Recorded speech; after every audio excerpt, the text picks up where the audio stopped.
I'm Scott Waldron, and when I'm not hosting Unlocked, I'm speaking at events all over the globe, helping leaders and teams communicate better, build trust faster, and actually enjoy working together. I know, who would have thought?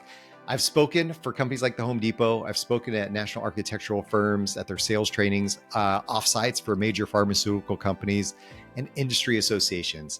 I have thousands of attendees who have rated my sessions, with 99% of them saying they found the sessions valuable, 97% saying they'd actually attend again. I've had caterers come up to me afterwards and thank me because they actually got something they could use when they went home or when they went back to their own jobs. I mean, if every keynote delivered those types of numbers, nobody would secretly be refreshing their email under the table. And let's be honest, that's a little bit of my nightmare, maybe a little bit of yours. Yeah, something that keeps me up at night. If you're an event planner looking for a speaker who's easy to work with and delivers actual value that people can take away and use on Monday, let's make your event unforgettable. All right, y'all. I got an attorney on the show.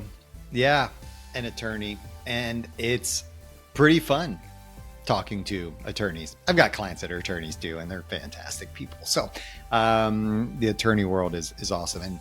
But Ursula's a little bit different. Ursula, I think you're going to get a little bit of a vibe here that Ursula Taylor is not your typical litigation attorney. And she sets that up at the beginning. We're going to talk a little bit about that. But she has a philosophy about conflict, because that's the world she comes from, that it can be an opportunity, that it can be beneficial to go through the conflict, to understand the goals of what we're trying to achieve, and to really excel at being good at conflict. Okay. And when we get into this idea of what she talks about, you're going to go, oh, okay, yeah, I could do that. And that's what I want you to hear. So Ursula Taylor, she has a business called Conflict Reimagined. So Conflict Reimagined, y'all, her whole thing is conflict. Ursula is a consultant and former litigator, now facilitating more efficient and effective paths for conflict resolution, ultimately peace, by utilizing objectives and methods that are not yet integrated into traditional legal systems. Ursula assesses, mitigates, and resolves actual or potential disputes by understanding the real sources of conflict as a form of human emotion. Ursula helps organizations realize conflict as an opportunity. And that's what we're going to talk about. So here we go.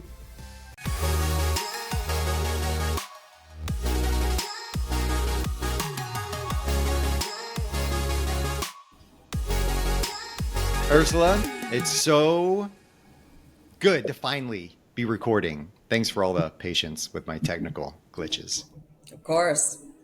So I've never had a professional litigator on my show before. So yeah, I know. So pressure's on. You're the first.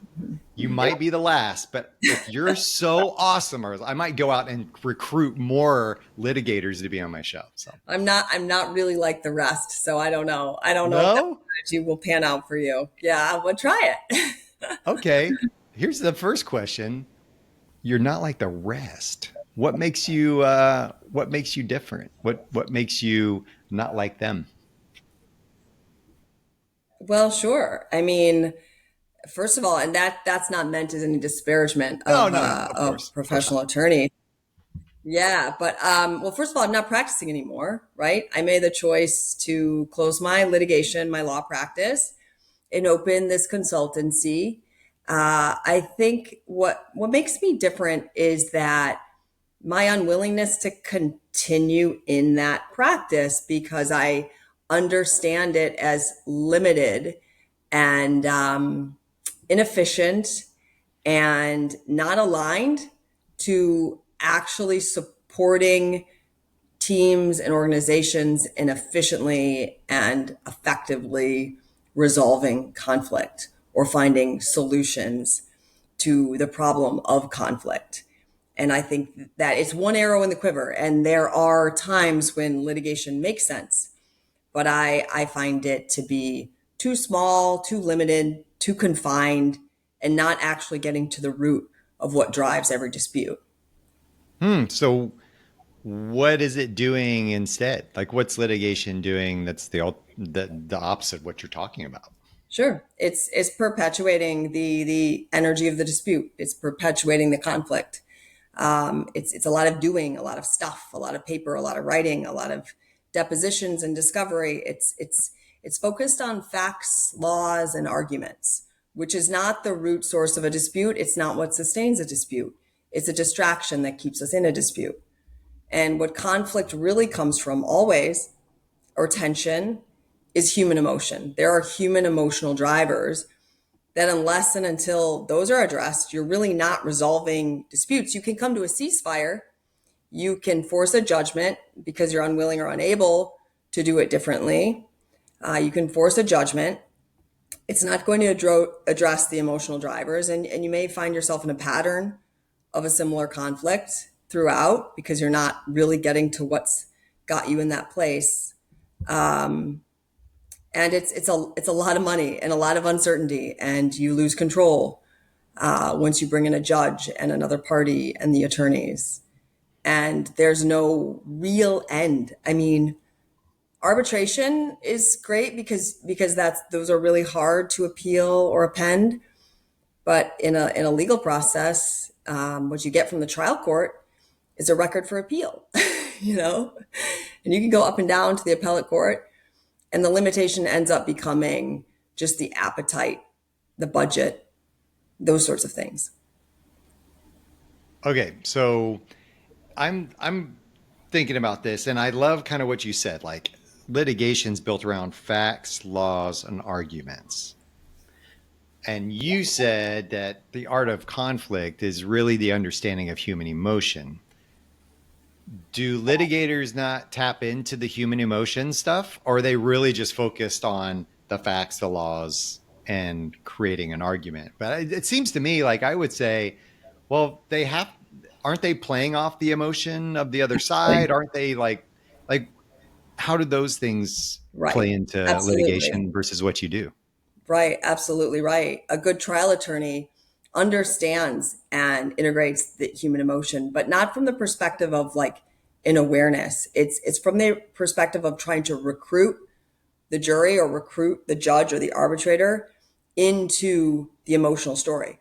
Everybody's pretending like it's about finding facts, laws, and arguments. And look, I'm not suggesting that judges and arbitrators aren't doing their job in terms of really trying to distill it down. But I think the best judges and arbitrators are those that are very self-aware of their own emotional triggers, their own sort of proclivities. They're just very self-aware, conscious people. Because what the trial lawyers are doing is they are endeavoring to tell a story that is 100% driven by emotion and to recruit the judge or arbitrator into that, to be part of it, to beat out the other side in that effort. It's not about actually feeling into that emotion and creating a space for folks to transmute and resolve like you would in more of a healing modality. So how is conflict, the idea of conflict, um, I mean, that's kind of what you're basing your whole brand on right now, and what you're doing right now is talking through conflict, and we're going into organizations and helping them resolve conflict.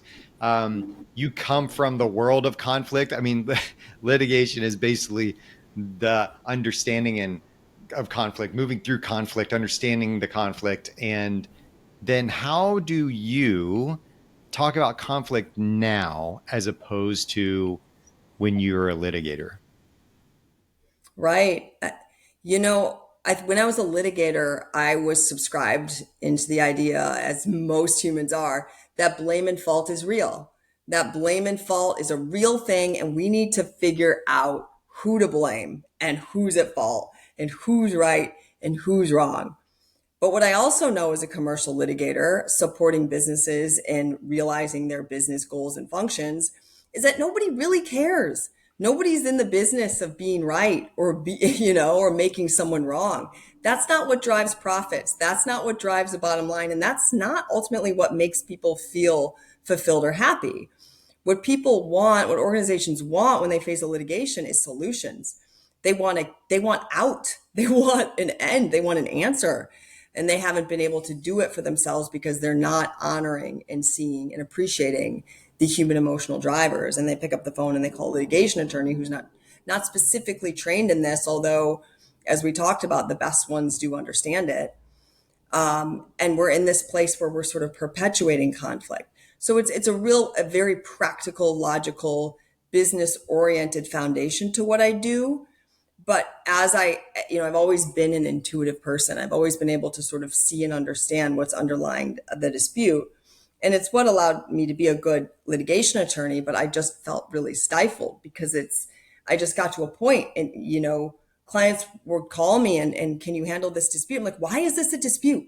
Don't you hear what this is here and there? And you want to spend like X amount of dollars resolving something that's worth like a tenth of that? Do you know what are you doing?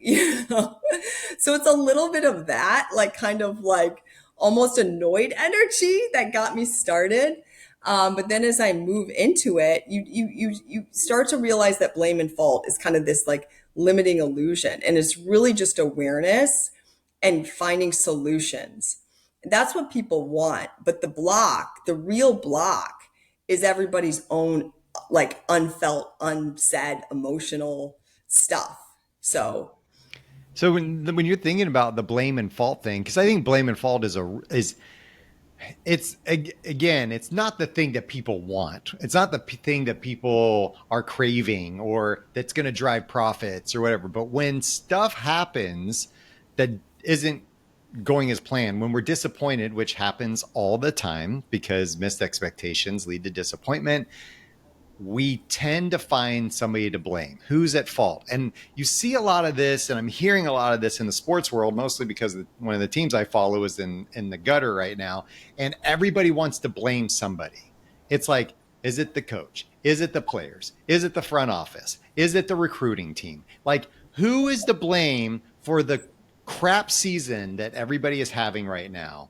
And then like, coach is in, coach is out. Like, somebody's head's getting chopped off and like we're blaming them, and then what happens?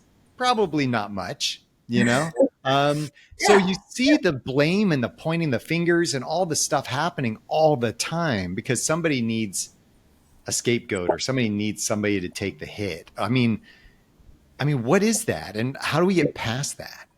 Yeah, it's a natural human reaction. And look, I'm not suggesting that I'm not trying to shame or judge anyone who engages in that. It's a very natural kind of human way of being and doing. Like my kids do it all the time. I'll be like, who put this, like, who spilled this? It wasn't my fault. Like, I don't care. Clean it up, you know? So it's a little bit like that. We can do blame and fault. We can do blame and fault all day. But is that going to be the thing that like leads your team to the next win? Is that going to be the thing that differentiates you? What if you can engage in your blame and fault, but what if you stop yourself and say, but what can we learn? What can we learn? Because every challenge, every loss, every setback can be an opportunity to learn. If you allow yourself to step into that, the block is probably shame. The block is probably guilt. I need to engage in blame and fault because I'm feeling ashamed. I'm feeling guilty. This can't be on me, you know? So it's oftentimes it's some kind of a projection of our own underlying sort of fears or unworthiness in that way. I've heard that recently from another consultant that I was working with and listening to recently, and she was saying a lot of the blame really results from shame of our own, right? Is I'm blaming you for this thing, but it's probably because I feel a little bit of shame myself for what this has created or the outcome that's happened, and it's a pride thing too. Right, We don't right. love being wrong, and especially in a high stakes situation or when something really goes wrong, that's scary because now our livelihood's going to be affected and all the things that we do. So that's a problem. But you said something really smart, and this is how your whole platform, right, is goes from conflict as an opportunity. What can we learn from this thing? So, but I'm going to hang on this blame thing for just a second. Yeah. Because in order to learn from something, we have to understand what went wrong. And so, where is the, in your eyes, like this line between, hey, I'm not here to blame anybody. I don't care who spilled the thing. I just need it cleaned up. We need to understand why it spilled in the first place, kids? So, what do we as leaders do in order to make sure we're creating an environment where it's like, hey, I just need to know what happened, y'all. Like, Hmm. Hmm. how do you play that balance? Yeah, I mean, that's a beautiful question. I'm so glad you asked it because you've got to get conscious and aware of you can skip over it, be like stop the blame and fault, and you can make people be quiet and you can make people sort of repress and you can force a conversation that people aren't really in because they're still in blame and fault. I would suggest that you need to create a space to feel and release and forgive the shame and the guilt For yourself?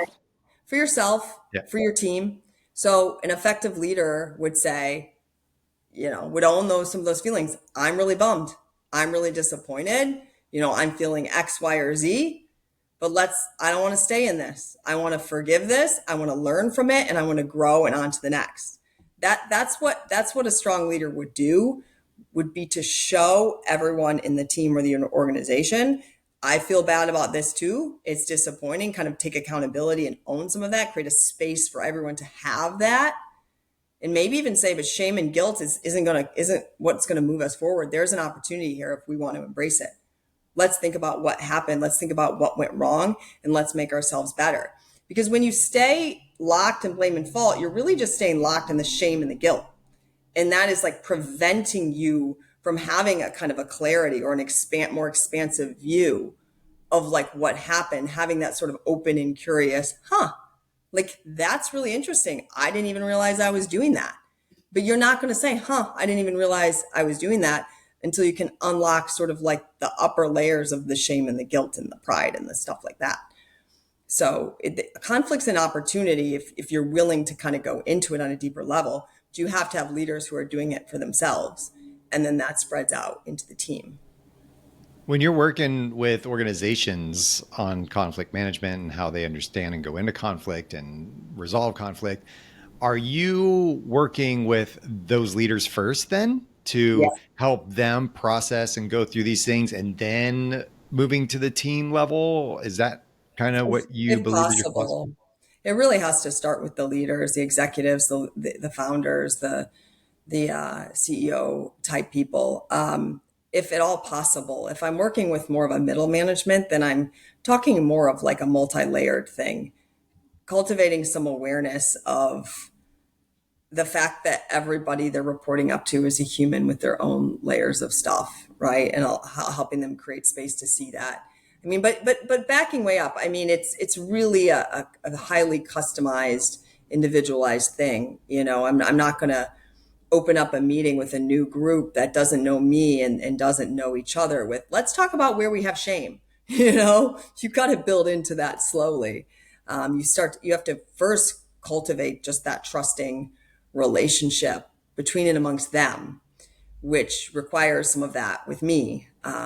So I work in different ways, and it really depends on the organization. It depends on the people. It depends on how well they know each other and what kind of dynamics they have going on.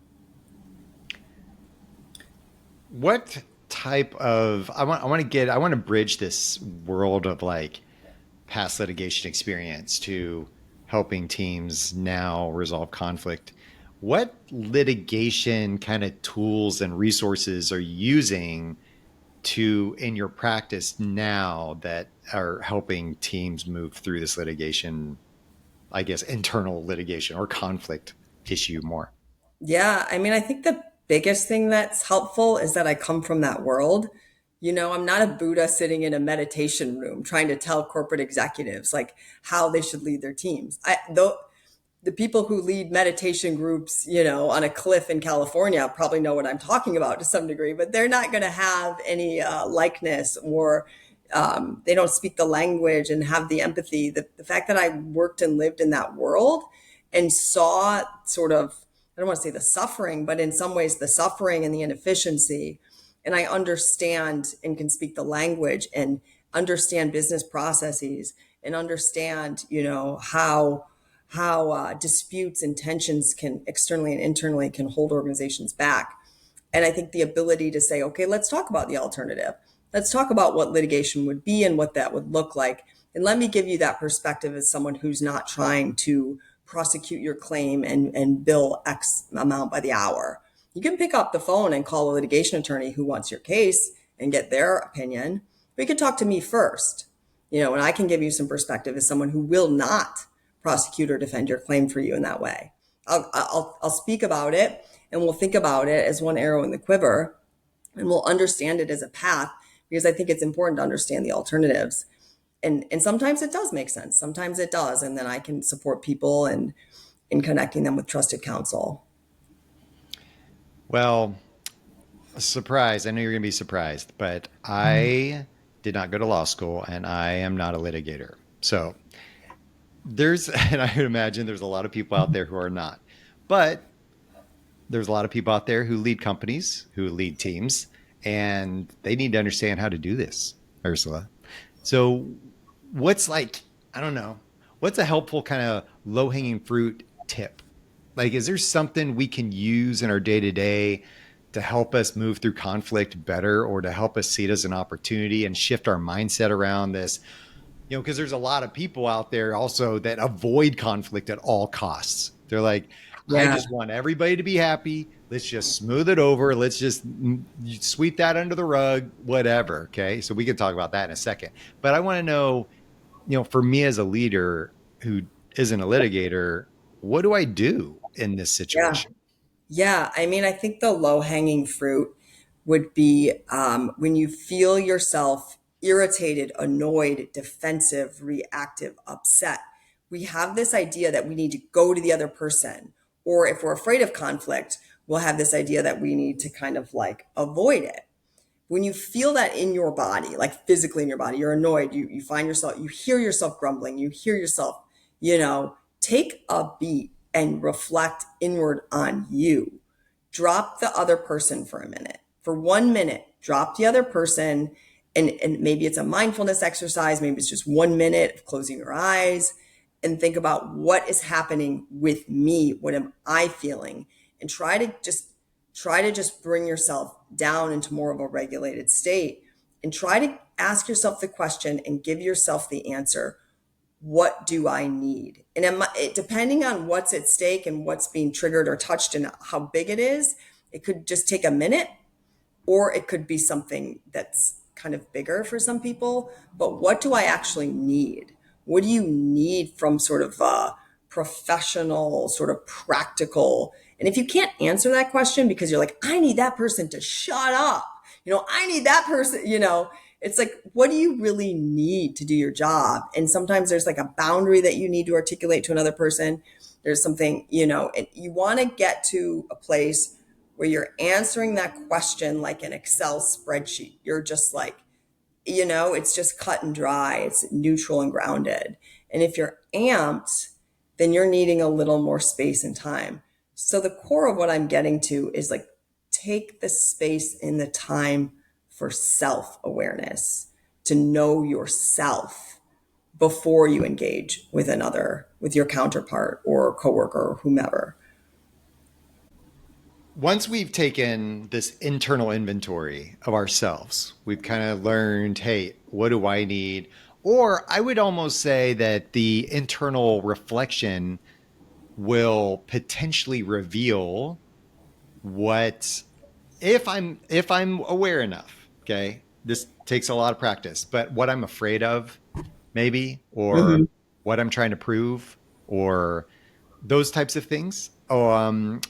Then I can start to come from a place. Now, once I've done that, what's my next step? Do And I go to the person? Like, yeah, do I go directly to the source? Like, what am I supposed to do after that? it depends. It depends on the situation. Yeah, it depends on the situation. If there's fear, if you're like identifying what you're afraid of, then you're doing great. Like you're most of the way there, right? And then there are strategies to sit in that fear and kind of release some of that energy of that fear and bring yourself back to sort of a feeling of, wait a minute, I'm not going to die. I'm okay. I'm safe. There are strategies for sort of sitting with that and releasing some of that energy. And then you're in a space where you can go to the other person. It's all about the awareness. The awareness is what it is. Bringing your own awareness to your fear is most of what you need to kind of release that. But old habits die hard, right? And so we go back into the habitual kind of fears and the patterns built around it. And that can include our communication style and how we deal with other people. But once you've kind of like unlocked a little bit of that from your awareness, there are strategies for dealing with the other side. It's basically when you're not carrying that emotional charge, there's not a propensity to sort of ping pong that back and forth. So the more kind of you can sort of become aware and deal with your emotion, you're not going to be as triggered by the other person. And it's not going to perpetuate back and forth and amplify back and forth, which is what we see in a litigation process. I've seen like even the lawyers getting involved and their backs are up and it's just kind of like the energy of it is just going back and forth. But if you're kind of aware and you're sort of releasing it, you're going to the other person, they might be still kind of amped. But if you're not giving it back, it's going to have nowhere to go.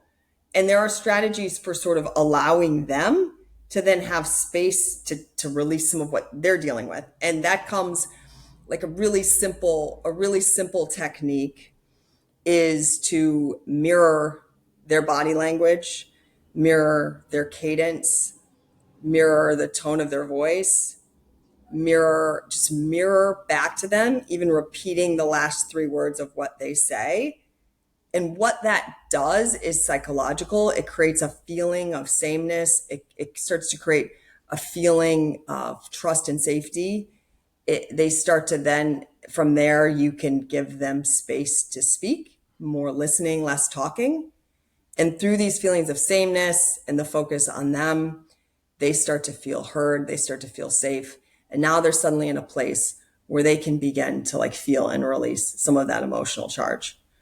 So those are just some strategies: self-awareness, acknowledging fear, and then a focus on the other and sameness. Those are just kind of like some basic things. There's a lot more to it. And when you're dealing with teams and organizations, you're talking about patterns and habits that start with individuals and perpetuate out. But those are some basic principles. That's so good. That's really good. And to sum this up, this wasn't going to be brought, but this I am interested since I brought it up earlier. The individuals that are conflict averse, you know, those individuals. What are you? Are you? Do you encounter a lot of individuals like that that Yeah. are? Yeah, Yeah. I don't want conflict. I just want to resolve this conflict. And how do you help them through that process of like, hey, conflict is going to happen and we can see this as an opportunity, y'all. So Right. Right. So it would be kind of that same finding the fear, that self-awareness. Where do you hold fear? I'm afraid of conflict. What are we afraid of? And really going into it, going into the feeling of it.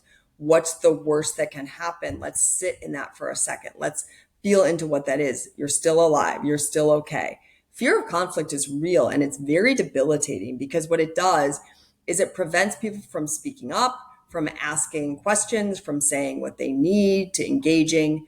And most of the time, that bit of engagement is enough. So, but you've got to release the underlying fear because if you're afraid of conflict and you go into a conversation with someone, you're going to sound defensive. You're going to have walls up. It's going to be from that fear of conflict, but they're not going to know that. They're just going to feel this guarded, maybe defensive, maybe kind of energy that it's not going to feel good to the other person. And it's going to touch whatever energy is in them that's fear based or unworthiness or scarcity or, so fear of conflict affects and limits the person who holds it, but it also spreads to the other person. So having an awareness of that fear of conflict, whatever the fear is, fear of conflict, fear of being wrong, fear of imposter syndrome, that awareness is what can start to break that down and make your negotiations, your conversations, your dialogues more effective.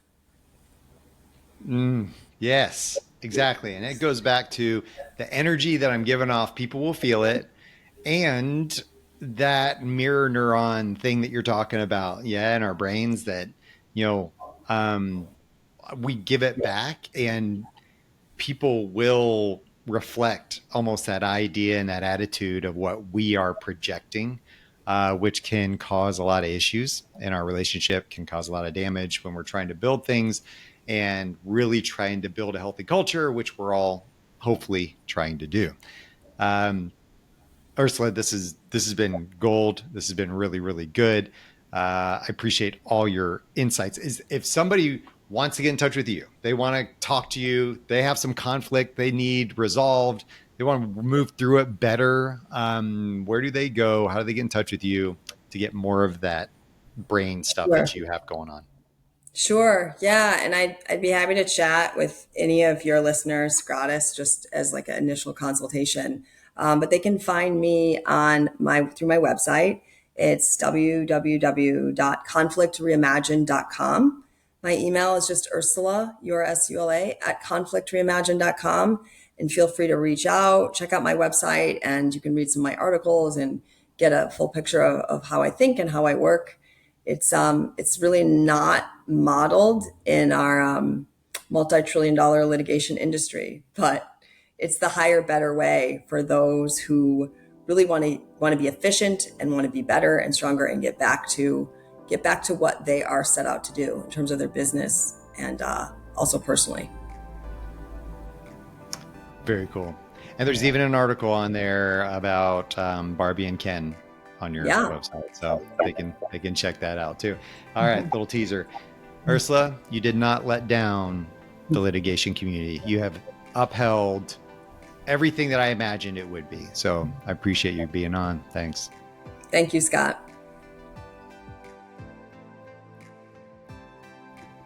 How many of you go into conflict, engage in conflict, and all you're focused on are the facts, the laws, and the argument that you're about to have? Like, how many of you are focused on that kind of stuff versus the human emotion?